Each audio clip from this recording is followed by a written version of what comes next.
Coucou les amis, j'espère que vous allez bien. Alors aujourd'hui je vous ai préparé une vidéo pour faire des projecteurs d'ombre comme ceci.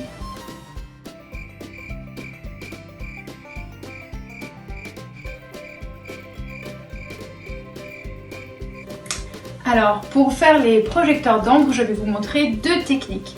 Pour la première technique, tu vas avoir besoin d'un rouleau de papier toilette, d'un sachet Ziploc ou bien du papier cellophane, d'élastique ou bien si tu n'en as pas tu peux utiliser du papier collant. On va avoir aussi besoin d'une paire de ciseaux et de la colle et d'un crayon et d'un papier. Alors la première chose qu'on va faire, c'est qu'on va dessiner ce qu'on va avoir envie de projeter. Donc moi j'ai déjà fait là une lune, un papillon et une étoile, et maintenant je vais faire une fleur et ensuite je vais la découper.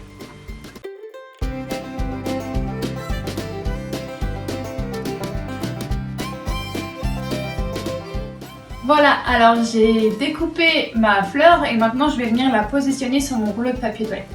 Si tu utilises cette technique, fais bien attention que les choses que tu dessines et que tu découpes, elles soient assez petites pour rentrer dans le diamètre du papier toilette. Il ne faut pas qu'elles soient plus grandes que le papier toilette. Alors, on va prendre notre sachet Ziploc et on va découper un carré assez grand quand même dans le sachet Ziploc, ou bien on va prendre le papier cellophane. Ensuite, on va venir le positionner sur le rouleau de papier toilette et on va le sécuriser avec notre élastique ou notre papier collant. Comme ceci. Voilà, alors on a notre Ziploc ou notre papier cellophane qui est bien attaché sur le rouleau de papier toilette. On fait bien attention qu'il n'y ait pas de plis, que ça soit bien lisse. Et ensuite, avec la colle, on va venir coller notre fleur ou la chose que tu auras dessinée et découpée. On va mettre la colle sur la chose qu'on a dessinée, sur la fleur, pas directement sur le papier cellophane parce que sinon ça va pas être joli. Donc on met la colle ici et on vient le coller là-dessus et ça donne quelque chose comme ça. Ensuite, on va venir mettre la source de lumière ici et projeter dans le noir sur le mur blanc et ça va nous donner quelque chose de super chouette et je te montrerai ça tout à l'heure. Maintenant, on va passer à la deuxième technique. Alors pour la deuxième technique, on va avoir besoin d'un crayon ou d'une pique à brochette, en tout cas quelque chose qui soit assez fin. On va avoir besoin d'une feuille. Tu peux prendre une feuille de papier cartonné pour avoir un meilleur résultat. Et on va avoir besoin aussi d'une paire de ciseaux et de la colle. Et donc comme pour la technique précédente, on va commencer par dessiner ce qu'on veut découper. Alors moi j'ai déjà fait un sapin ici et un lapin. Alors je vais continuer dans le thème de la forêt et je vais faire un écureuil. Je l'ai déjà dessiné donc maintenant il ne me reste plus qu'à le découper.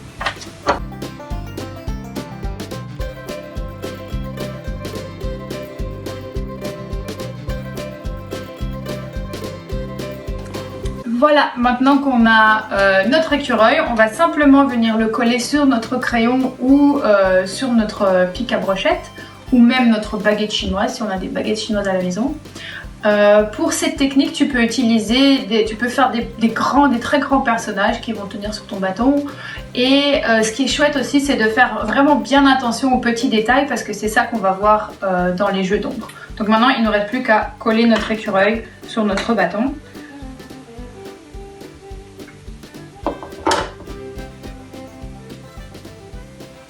Comme ceci. Et maintenant, on va passer à la démonstration pour voir ce que ça donne.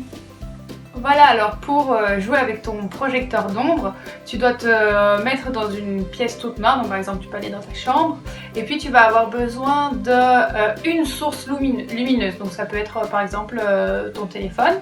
Et puis on va juste avoir besoin d'un mur blanc et on va venir juste mettre la lumière ici. Et ça va nous donner quelque chose comme ceci.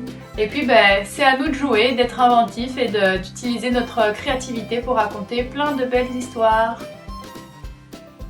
Pour la deuxième technique, c'est bien d'aller un peu plus loin que le point lumineux, comme ça notre image elle sera très nette. Et puis, ben voilà, on peut raconter une histoire.